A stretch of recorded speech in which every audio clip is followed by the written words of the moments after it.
युद्ध कैसे होते थे। सबसे पहले राजा महाराजाओं के टाइम पे जब युद्ध होते थे तब ज्यादा शक्तिशाली, जिसके अंदर शक्तिशाली सैनिक भरे, जिसके हाथ पैर पूरा मनोबल शक्तिशाली है, पूरा शरीर शक्तिशाली है, ऐसी जितनी सेना, जितने लोग उस पर ज्यादा होते थे वो ज्यादा कुशल होते थे, शरीर के साथ लड़ पाते थे, उस सेना का विजय होता था, ऐसा माना जाता था। लेकिन धीरे धीरे वो मौका गया, वो टाइम गया, उसके बाद वेपन्स आने लगे, जिसको आज भी कन्वेंशनल वॉर के नाम के तरीके से जाना जाता है। तो कन्वेंशनल वॉर में क्या होता है, कोई भी कितना भी शक्तिशाली शरीर का इंसान हो, एक गोली से उसको समाप्त किया जा सकता है। तो ये दूसरे प्रकार का है। लेकिन तीसरे प्रकार का भी युद्ध शुरू हो चुका है, जिसको टेक्नोलॉजी वॉर कहते हैं। टेक्नोलॉजी में जिसके पास ज्यादा टेक्नोलॉजी होगी वही टेक्नोलॉजी वाले लोग ज्यादा जीतेंगे, क्योंकि सशक्त इंसान, सशक्त शरीर का तोड़ ढूंढ लिया गया कन्वेंशनल वेपन्स के द्वारा। कन्वेंशनल वेपन्स में ज्यादा कौन जीतेगा, जिसकी टेक्नोलॉजी ज्यादा होगा उसका तोड़ टेक्नोलॉजी के माध्यम से तोड़ दिया गया है। लेकिन अगर जब दुनिया में युद्ध खत्म हो जाएंगे फिर नए प्रकार के युद्ध शुरू होंगे, जो कहते हैं टेक्नोलॉजी से भी ऊपर, मतलब चैतसिक शक्तियों के युद्ध होंगे, मतलब मानसिक शक्तियों से युद्ध खेले जाएंगे। और या फिर कहते हैं कि ऐसे हथियार यूज होंगे जो सिर्फ मन की शक्तियों से चलेंगे। इसके लिए स्पेशल कुशलता चाहिए, इंसान का मन एक जगह में स्थिर रहे और मन की ऊर्जाओं से वो हथियार चलेंगे। अभी जो हथियार चल रहे हैं हमारे शरीर की शक्तियों के द्वारा हथियार चल रहे हैं, अपनी मन की बुद्धि की शक्ति के द्वारा, बुद्धि के द्वारा हथियार चल रहे हैं। लेकिन भविष्य में जो टेक्नोलॉजी डेवलप होने के बाद भविष्य की जो पीढ़ियां युद्ध करेंगे वो मानसिक शक्तियों से चलने वाले हथियार होंगे। जो हथियार अत्यंत मानसिक कॉन्सेंट्रेशन वाले लोग, जो बहुत ही कम लोग होंगे, सिर्फ मन की शक्तियों से उन जहाज को शुरू किया जाएगा। मन की शक्तियों से उन जहाजों को, उन जहाज, प्लेन, मिसाइल्स को ट्रांसफर किया जाएगा। क्योंकि अभी जो भी मिसाइल्स और टेक्निक वो सब किसी न किसी फ्रीक्वेंसी डेटा का इस्तेमाल करता है, जिसको हम इंटरसेप्ट कर सकते हैं। उस डेटा को कोई ना कोई तरीके से हैक किया जा सकता है, कि इसलिए उस मिसाइल और टेक्नोलॉजी को हमेशा हैक होने का खतरा रहता है, हमेशा क्या कहते हैं इंटरसेप्ट होने का खतरा रहता है। लेकिन भविष्य में शायद अभी वो कहीं ना कहीं रशिया में, अमेरिका में कहीं ना कहीं वो ढूंढ भी लिए गए होंगे जो मन की शक्तियों से चलते होंगे। लेकिन इन जहाज को स्टार्ट करने के लिए अत्यंत बुद्धि, अत्यंत ऊर्जा, माइंड में से निकलने वाली ऊर्जाओं के किरण चाहिए, अत्यंत उद्भव, माइंड में से निकलने वाले अद्भुत तरंगों की जरूरत पड़ेगी। जो तरंग से ही ये जहाज स्टार्ट होंगे और उन तरंग के माध्यम से सतत वो तरंग मन के रहे तो वो जहाज को कहीं पर भी ले जाया जा सकता है। उसको कोई हैक नहीं कर सकता, उसको कोई स्टॉप नहीं कर सकता, क्योंकि वो मानसिक शक्तियों के द्वारा चलेंगे। तो अगर आपको विश्वास नहीं आ रहा है तो न्यूज है, और न्यूज के अंदर एलन मस्क ने एक बीमार, मानसिक रूप से बीमार व्यक्ति को ऑपरेशन करके एक चिप उनके माइंड में फिट कर दिए, और माइंड में वो चिप फिट करने के बाद सिर्फ अपने मन की शक्तियों से वो पूरी कंप्यूटर के अंदर चेस की गेम खेल रहा था। तो चेस में मानसिक शक्तियों से न वो टच कर रहा है, न कुछ भी कर रहा है, न कुछ बोलने का कमांड दे रहा है, कुछ भी नहीं, सिर्फ माइंड से सोच रहा है और अंदर वो गेम के अंदर वो मोहरे चल रहे हैं। तो ये हो चुका है, पब्लिक के अंदर आ चुका है ये बात। लेकिन जो पब्लिक के अंदर आ रहा है वो 10% है, और अब 90% तो अभी भी रिसर्च चल रहा है। मनुष्य के मन को किसी डिवाइस के साथ जोड़ने की सूक्ष्म प्रक्रिया चल रही है। इस टेक्नोलॉजी के अंदर 5 प्रकार के मनुष्य के मन के तरंगों का इस्तेमाल किया जाता है। ये 5 तरंग कौन सी है? सबसे पहले होती है डेल्टा तरंगे, उससे भी पावरफुल होती है थीटा तरंगे, उससे भी पावरफुल होती है अल्फा तरंगे, उससे भी पावरफुल होती है बीटा तरंगे, और सबसे पावरफुल होती है गामा तरंगे, गामा रेस कहते हैं जिनको। तो ये 5 तरंगे इंसान के दिमाग में से सतत निकलती है, लेकिन ज्यादातर 3 ही रेस हमारे माइंड में से निकलती है, बीटा, अल्फा और थीटा।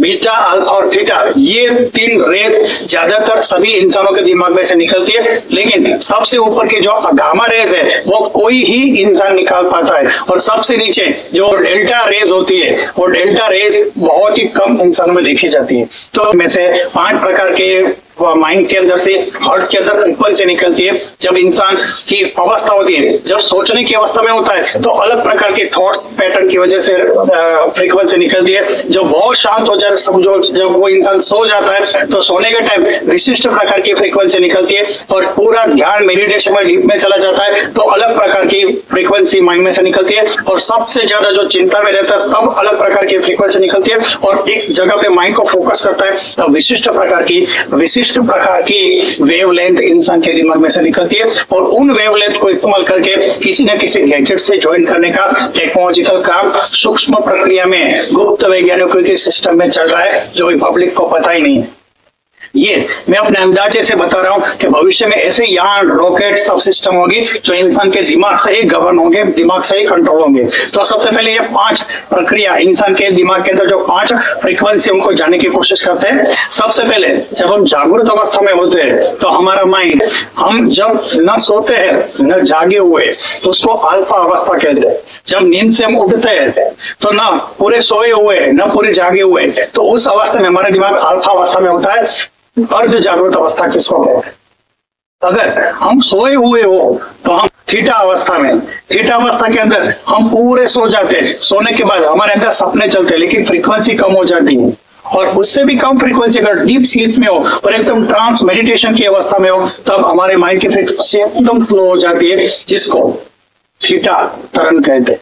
थीटा तरंग 0 से 4 के बीच में, अगर 0 से 4 के बीच में फ्रीक्वेंसी चल रही है, मतलब 0 फ्रीक्वेंसी भी हो सकती है। इंसान में से कोई तरंग ही नहीं निकल रही, उसको 0 से 4 के बीच में जब इंसान के माइंड में फ्रीक्वेंसी निकलती है, इतना शांत दिमाग होता है जो ज्यादातर डीप स्लीप में बिना सपनों की नींद वाली अवस्था में होती है, या तो इंसान बहुत ही ज्यादा मेडिटेशन के डीप में चला गया हो तब 0 से 4 के बीच में फ्रीक्वेंसी माइंड की होती है। फिर जब इंसान सपने वाली नींद में आता है या फिर थोड़ी जागने की अवस्था में, वो नींद की अवस्था में आता है, तब उसकी फ्रीक्वेंसी 4 से 8 की हो जाती है। तब धीरे धीरे वो नींद से बाहर निकलने की कोशिश करता है। लेकिन जब 8 से 12 तक की जो फ्रीक्वेंसी है, इंसान अर्ध जागृत अवस्था में होता है। अर्ध जागृत अवस्था में क्या, इंसान अपने आप से भी जुड़ा हुआ होता है और प्रकृति से भी जुड़ा हुआ होता है। तो ये सर्वश्रेष्ठ अवस्था है। अगर हम एकदम रिलैक्स मोड में रहे, एकदम शांत पूर्ण अपने माइंड को रखे, तब हम अपने आप से भी ठीक से जुड़ते हैं और बाहर की प्रकृति से, बाहर की दुनिया से भी आप ठीक से जुड़ पाते हो। तो जो अल्फा अवस्था है वो सबसे श्रेष्ठ अवस्था है, लेकिन सर्वश्रेष्ठ अवस्था अल्फा अवस्था में लोग रह नहीं पाते। ज्यादातर वो ऊपर की अवस्था में चले जाते हैं या तो नीचे की अवस्था में चले, या तो सो जाते हैं या तो फिर अत्यंत टेंशन में आ जाते हैं। तो बीच में जो अल्फा की अवस्था है 8 से 12, ये जो फ्रीक्वेंसी अल्फा अवस्था है, जो इंसान अपने बारे में और बाहर की दुनिया के बारे में एकदम ठीक बैलेंस तरीके से जानता है, सोचता है, समझता है। लेकिन जब 8 से 12 तक जो अल्फा अवस्था है, उसके बाद 12 से 30 तक जो फ्रीक्वेंसी है, 12 से जो 30 तक की फ्रीक्वेंसी है, उसको बीटा अवस्था कहते हैं, जिसके अंदर इंसान बहुत सारे मानसिक पृथक्करण करता है, बहुत सारे माइंड से रिलेटेड क्वेश्चन सॉल्व करता है, बहुत ज्यादा फोकस करता है किसी चीज के अंदर। तब उसकी माइंड की फ्रीक्वेंसी 12 से 30 के बीच में पहुंच जाती है। जब 12 से 30 के बीच में फ्रीक्वेंसी पहुंच जाती है तो इंसान का दिमाग फोकस होता है और उस क्वेश्चन को सोल्व करने की कोशिश करता है।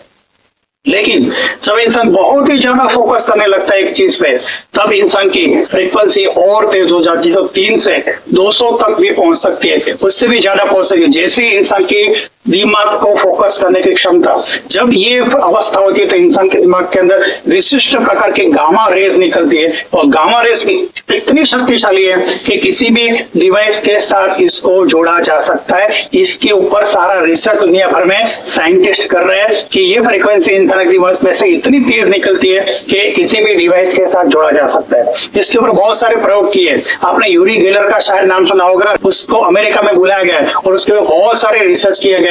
उसका जब वो फोकस होता था तब उसका माइंड अल्फा रेज निकालता था, उसके बाद वो बहुत ही ज्यादा फोकस होता था, उसका माइंड गामा रेज निकालता था। तो उसके ऊपर बहुत सारे रिसर्च किए गए, बहुत सारे घटनाएं उसके साथ, आप चाहो तो यूट्यूब पे भर भर के पढ़ाए के यूरी गेलर के साथ साइंटिस्टों ने क्या क्या प्रयोग किए थे। लेकिन वो शक्तियां कहां से आती है, साइंटिस्ट आज तक नहीं ढूंढ पाए। ऐसे कहते हैं रशिया में से बहुत सारे लोग पढ़े, चाइना में भी ऐसे बहुत सारे लोग हैं, दुनिया भर में कोने कोने में ऐसे अद्भुत एनर्जी वाले जो गामा रेस के साथ अपना माइंड फोकस कर सकते हैं। ऐसे बहुत सारे लाखों लोग दुनिया में मौजूद है, लेकिन हम उनको पहचान नहीं पाते और वो बाहर नहीं आना चाहते। ज्यादातर इंडिया में भी ऐसे बहुत सारे लोग हो सकते हैं, लेकिन ये गामा रेस की जो शक्तियां तो मन की उच्च शक्तियां होती है। जो मन की उच्च शक्तियां होती है वो ज्यादातर तपस्या ध्यान में ही यूज होती है। जब इंसान ध्यान तपस्या करता है तो माइंड की एकदम उच्च अवस्था में जब जाता है तो गामा रेस उसका माइंड कनेक्ट हो जाता है, और गामा रेस की वजह से कुंडलिनी शक्ति जागरण और अपने अंदर की शक्तियों का विकास होता है। और सिद्धियों के साथ अपना वो चाहे तो खेल सकता है और ना खेलना चाहे तो उन्हीं ऊर्जाओं को वापस अपने अंदर लेके परमात्मा को ढूंढने की कोशिश करता है। ये सिद्धों की स्थिति है, ये तपस्वियों की स्थिति है। वो जानते, वो कर सकते, लेकिन फिर भी नहीं करते। क्यों? दुनिया के साथ उनको कुछ लेना देना नहीं, अपने ही अंदर परमात्मा से जोड़ने की कोशिश करते हैं। तो ये गामा रेस की अवस्था है। और गामा रेस की अवस्था मतलब ये ऋषि मुनि पांचों अवस्थाओं तक जा सकते हैं। तो चाहे तो शून्य अवस्था के शून्य फ्रीक्वेंसी के साथ डेल्टा अवस्था में भी रह सकते हैं, चाहे तो थीटा अवस्था में आ सकते हैं, चाहे तो जागृत अवस्था में आ सकते हैं, चाहे तो कॉन्सेंट्रेशन कर सकते हैं, चाहे तो हाई फ्रीक्वेंसी के साथ अपनी सिद्धियों का इस्तेमाल भी कर सकते हैं। मतलब पांचों माइंड की फ्रीक्वेंसी का इस्तेमाल ये सिद्ध तपस्वी कर सकते हैं।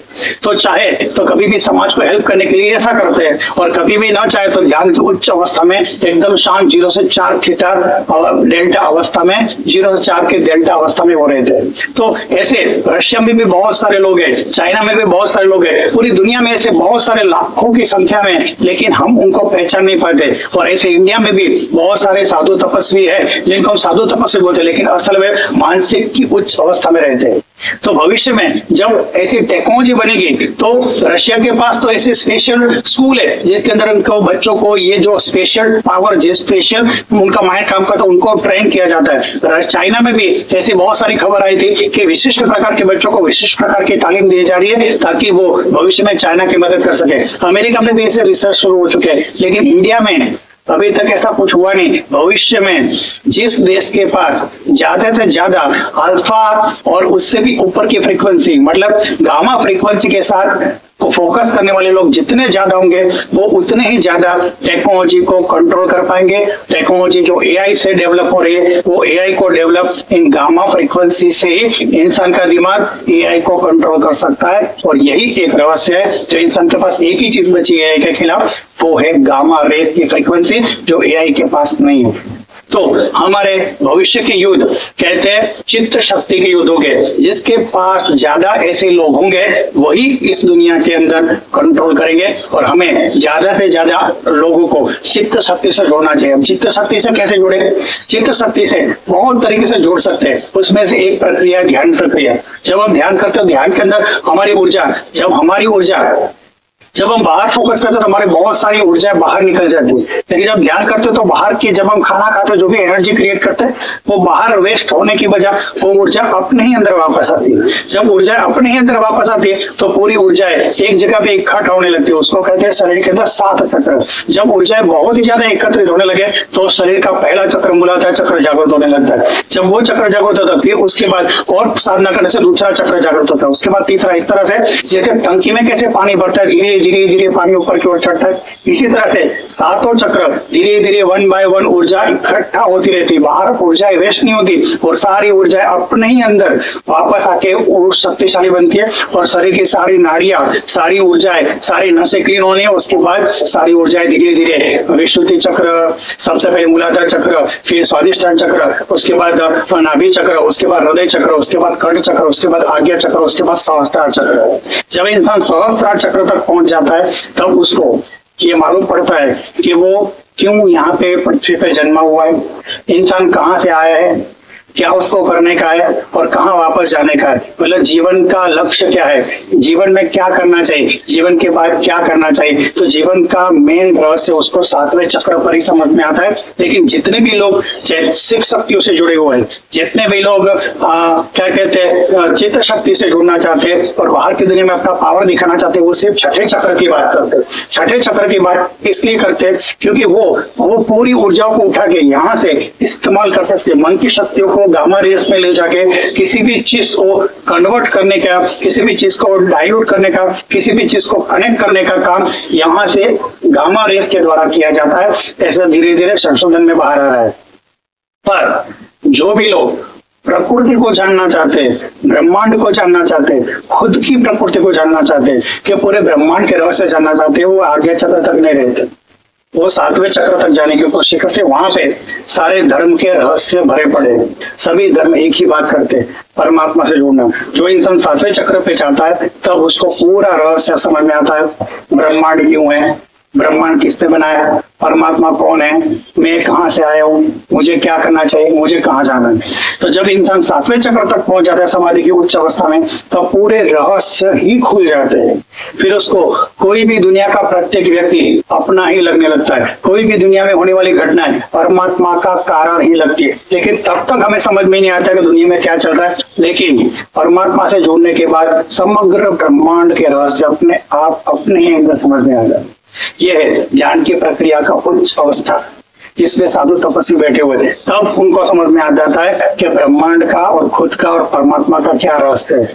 तब इंसान आनंद परमानंद से जुड़ जाता है, जब नर नारायण से जुड़ जाता है, जब जीव शिव के साथ जुड़ जाता है। वही हमारे जीवन का मुख्य लक्ष्य है, यही हमारे जीवन का मुख्य सिद्धांत है, और यही भारतीय सनातन पद्धति का सबसे बड़ा उच्च आदर्श है जो प्रत्येक इंसान को प्राप्त करना चाहिए। अगर आपको ऐसी वीडियो चाहिए तो शेयर और सब्सक्राइब कर सकते हैं। सुनने के लिए थैंक यू। जय गुरुदेव, जय गुरुदेव, जय गुरुदेव।